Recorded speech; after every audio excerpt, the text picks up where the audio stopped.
జగన్ దగ్గర పెద్ద కాపుకే దిక్కు లేదు. పాపం ముద్రగడనాలో లేకపోతే ఇంకొంతమంది ఆయన భజన చేస్తున్న వాళ్ళు ఉన్నారు చూసారా, సిగ్గుపడాలి అని చెప్పేసి అనాలో. ఈ వీడియో కొంచెం ఘాటుగానే ఉంటుంది. సో ఎక్కడ స్కిప్ చేయకుండా మీరు చూసి మీ అభిప్రాయం ఏంటి అనేది కమెంట్ సెక్షన్లో తెలియచేయండి. ఇక వివరాల్లోకి వెళ్ళినట్లయితే ముద్రగడ పద్మనాభంగా గతంలో ఆయన పేరు ఉండేది. ఇప్పుడు ప్రస్తుతం ముద్రగడ పద్మనాభరెడ్డిగా ఆయన మార్చుకున్నారు. అయితే ఈయన జగన్మోహన్ రెడ్డి కోసం ఇక మొత్తం ఓ విధంగా చెప్పాలి అంటే తన కెరీరు, తన గతం మొత్తం కూడా పోగొట్టుకొని మరీ జగన్మోహన్ రెడ్డికి దగ్గర అయ్యాడు. కట్ చేస్తే ఏమి ఇచ్చాడు అంటే ప్రతిఫలం ఇదిగో ఇదే. ఏంటా ప్రతిఫలం? గత 10 రోజులుగా వెంటిలేటర్ పైన ఉంటే కనీసం పరామర్శకు కూడా వెళ్ళాల జగన్మోహన్ రెడ్డి. అది రిటర్న్ గిఫ్ట్ జగన్మోహన్ రెడ్డి ముద్రగడ పద్మనాభంకి ఇచ్చింది. సో ఇది తన కుమార్తె అయినటువంటి క్రాంతి బర్లపూడి తన ట్వీట్ కూడా చేసింది. ఆ ట్వీట్ ఏంటి ఒకసారి చదివి వినిపిస్తా. వైసీపీలో రౌడీలకు, గంజాయి బ్యాచ్లకు ఇచ్చిన విలువ కూడా వైఎస్ జగన్ గారి కోసం తన పేరును సైతం మార్చుకున్న మా నాన్నగారికి ఇవ్వకపోవడం చాలా బాధాకరం. గత 10 రోజులుగా వెంటిలేటర్పై ప్రాణాలతో పోరాడుతుంటే కనీసం పరామర్శ చేయడానికి కూడా జగన్ గారికి తీరిక లేదా? మీ అవసరం ఉన్నంత వరకే నాయకులు, కార్యకర్తలు, అభిమానులు మీకు గుర్తుంటారా? పని అయిపోయిన తర్వాత ఒకప్పుడు మీ పార్టీ కోసం అన్నీ అర్పించిన మా నాన్నగారికి మీరు ఇచ్చే విలువ ఇదే. ఇక వైఎస్ఆర్సీపీ నాయకుల గురించి చెప్పాల్సిన అవసరమే లేదు. 2024 ఎన్నికలకు ముందు ఇదే ముద్రగడ పద్మనాభం దగ్గర అసలు బ్రహ్మాండంగా షాలులు కప్పి బొకేలు ఇచ్చి జగన్మోహన్ రెడ్డి బ్రహ్మాండంగా చూశాడు. ఎందుకని? ఎన్నికలు కాబట్టి.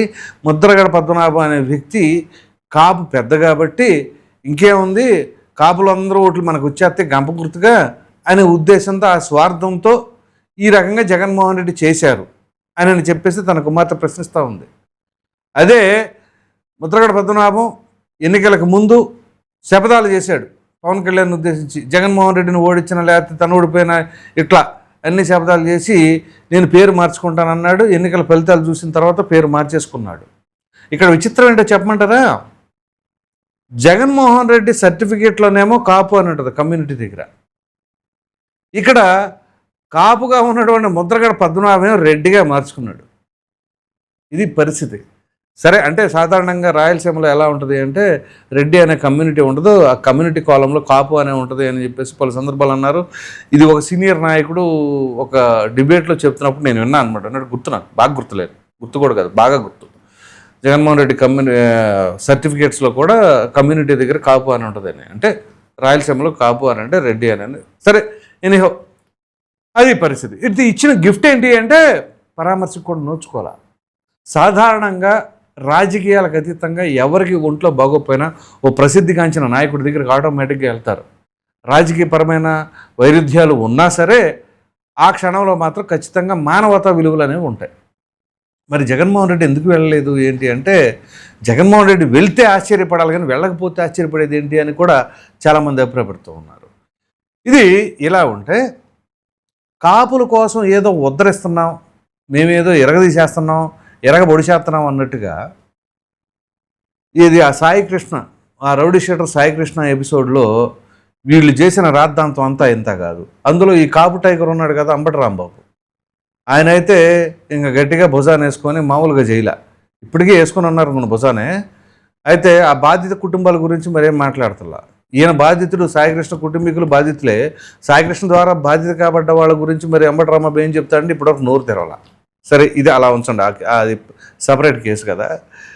కాపుల ఆత్మీయ సమావేశం అని పెట్టుకున్నారు. ఎందుకు పెట్టుకున్నారు? ముద్రగడ పద్మనాభం దగ్గరికి వెళ్ళకూడదని పెట్టుకున్నారా, లేకపోతే ఏంటి? ఇప్పుడు కాపులు అన్నప్పుడు మీరు పార్టీ పరంగా పెట్టుకుంటే పెట్టుకోండి, వైసీపీ అంతే. వైసీపీ కాపులు ఏంటి? కాపులు అని పెట్టుకున్నప్పుడు అన్ని పార్టీలకు సంబంధించిన వాళ్ళని పిలవాలిగా, మరి అది ఉండదు, అట్లా ఉండదు. ఇదే ఆత్మీయ సమావేశం అని చెప్పేసి 2024 ఎన్నికల ముందు కూడా రాజమండ్రిలో పెట్టారు, గుర్తుందా? ఏం సాధించారు పెట్టి? ఏముండదు, కావటం సాధించారు.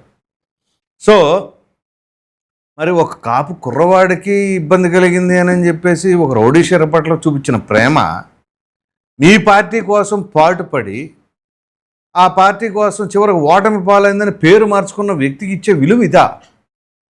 ఇందుకేనా మరి ప్రతి వాళ్ళు ప్రశ్నించేవాళ్ళే ఇదే పవన్ కళ్యాణ్ ఉద్దేశించి కడుపు మంట ఎసిడిటీతో ఉండి అలా సీఎం క్యాండిడేట్ నువ్వే అది ఇది అని చెప్పేసి అని కూడా ₹1 ఎవడెవడో పోనీ గట్టిగా ఏదైనా సపోర్ట్ చేద్దామా అంటే సపోర్ట్ చేయరు. సపోర్ట్ చేయకపోగా ఎక్కడ వెనక్కి లాగుదామా అని చూస్తూ ఉంటారు. కాపులే శత్రువులు, ఇంకెవరో కాదు. ఇది ముమ్మాటికి వాస్తవం, రాసి పెట్టుకోండి. మామూలుగా ఇది వేరే చోట కూడా వాడుకుంటాం, కానీ ఇక్కడ చూడాల్సి వస్తే ఇక రాజకీయ సమీకరణాల నేపథ్యంలో ఒక కమ్యూనిటీలో అదే కమ్యూనిటీకి సంబంధించి ఎవరు అంత ఇదిగా మాట్లాడుకోరు. ఒక్క కాపు సామాజిక వర్గంలో జరుగుతుంది దరిద్రం అంతా కూడా. ఇదే కమ్మ సామాజిక వర్గంలో కమ్మ నాయకుడిని పట్టుకుని ఎవరైనా మాట్లాడతారా? ఇంకెవరైనా ఎదుగుతుంటే సపోర్ట్ చేసుకుంటారు. అలాగే రెడ్డి సామాజిక వర్గంలో కూడా సపోర్ట్ చేసుకుంటారు. మరి కాపు సామాజిక వర్గానికి ఎందుకు వచ్చిందో ఈ తలనొప్పి తెలియదు, కానీ అందరూ నాయకులే, ప్రతి ఒక్కడూ నాయకుడే. చేసేది ఏముండదు. మళ్ళీ అక్కడ కాస్త కోస్త చేసేవాడిని చూస్తేనేమో మళ్ళీ దానికి ఇది ప్రతి ఒక్కళ్ళు మళ్ళీ వంగవీటి రంగా గారి పేరు వాడుకునేవాళ్ళే. మరి వంగవీటి రంగా గారి సిద్ధాంతాలు ఎవరు ఫాలో అవుతున్నారు? అది ఫాలో అవ్వరు. ఇప్పుడు పవన్ కళ్యాణ్ వచ్చి ఆయనే సామాజిక వర్గ పరంగా కాదే రాజకీయ పార్టీ పెట్టి తన సొంత డబ్బులని అవసరాలు ఉన్న వాళ్ళకి, ఆపదలో ఉన్న వాళ్ళని ఆదుకుంటూ ఉంటుంటే ఆయన్ని సామాజిక వర్గానికి అంటగట్టాలి అని చూస్తున్నారు. ఓకే, బాగానే ఉంది. పోనీ వీళ్ళు కాపులను ఉద్ధరించేవాళ్ళ, కాపుల్లో ఏ ఒక్కరికి ఇబ్బంది కలిగిన వెళ్ళేవాళ్ళు అన్నప్పుడు ఇదే పవన్ కళ్యాణ్ హోటల్లో బంధించినప్పుడు ఏం చేశారు వీళ్ళు? కాపు సామాజిక వర్గమేగా, మరి అప్పుడు వెళ్ళొచ్చుగా.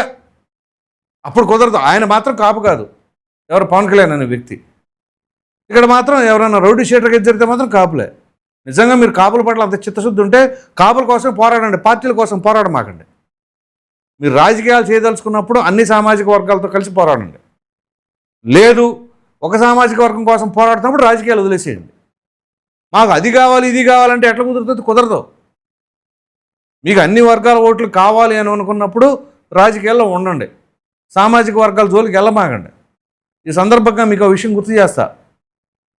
రోసీ గారు ముఖ్యమంత్రిగా ఉన్న సమయంలో 2010లో ఆయన ఒక సభకు హాజరు కాకూడదు, ముఖ్యమంత్రి స్థాయిలో ఉండి హాజరయ్యాడు. ఆ తర్వాత ముఖ్యమంత్రి పదవి పోయింది. విజయవాడలో ఆర్యవైశ్యుల కుల సమావేశం నిర్వహించారు. ముఖ్యమంత్రిగా ఉన్న రోసీ గారు వెళ్ళారు. దానికి వెళ్తారా? సో ఎప్పుడైనా రాజకీయాల్లో ఉన్నప్పుడు సామాజిక వర్గాలకు దూరంగా ఉండండి, ప్రజలకు దగ్గరగా ఉండండి. అంతేగాని ఎంతకాడికి ఆత్మీయ సమావేశాలు పెట్టి సాధించింది ఏముండదు. మీ అందరి మెళ్ళ గంటలు కట్టి ఊరేగిస్తున్నాడు అనమాట జగన్మోహన్ రెడ్డి. అది అర్థం చేసుకోండి. ఇప్పటికీ ఆ ట్రాపుల్లోంచి మీరు లేకపోతే బయటకు వస్తే వేరే పార్టీలకు మనకు అవకాశాలు ఉండవు. కాబట్టి రాజకీయ సన్యాసం అన్నా చేయాలి. రాజకీయ సన్యాసం చేయడం చాలా ఉత్తమం. దానికంటే కూడా ప్రజల్లో అంత సులభంగా ఏహభావం కలుగుతుంది. ఇదే కృష్ణలంకలో వెళ్ళి అడిగి చూడండి, ఇప్పుడు తెలుస్తుంది విజయవాడలో ఎట్లా ఉందో పరిస్థితి. ప్రజలు ఏమనుకుంటున్నారో ఏంటో, రౌడీ షీటర్లకు మద్దతు తెలుపుతున్నారని చెప్పేసి. కాబట్టి ఇక్కడ నిజంగా చాలామంది పెద్ద స్థాయి నాయకులు ఉన్నారు. బొత్స సత్యనారాయణ ఒకానొక సమయంలో ఆయన రాష్ట్రానికి సీఎం కాబట్టి అర్హత ఉన్న వ్యక్తి, ఆయన పోటీలో ఉన్న వ్యక్తి. పిసిసి ఉమ్మడి రాష్ట్రాలకి పిసిసి అధ్యక్షులుగా చేశారు. అదే సమయంలో ఒకవేళ సీఎం ఆయనకి ఇద్దామా వద్దా అని కూడా హైకమాండ్ ఆలోచించింది. అంటే ఆ స్థాయి వ్యక్తి. చివరికి ఆయన కూడా నేను ఆత్మీయ సమావేశంలో పాల్గొన్నారు. ఎక్కడి నుంచి ఎక్కడికి వెళ్తున్నారు వీళ్ళు?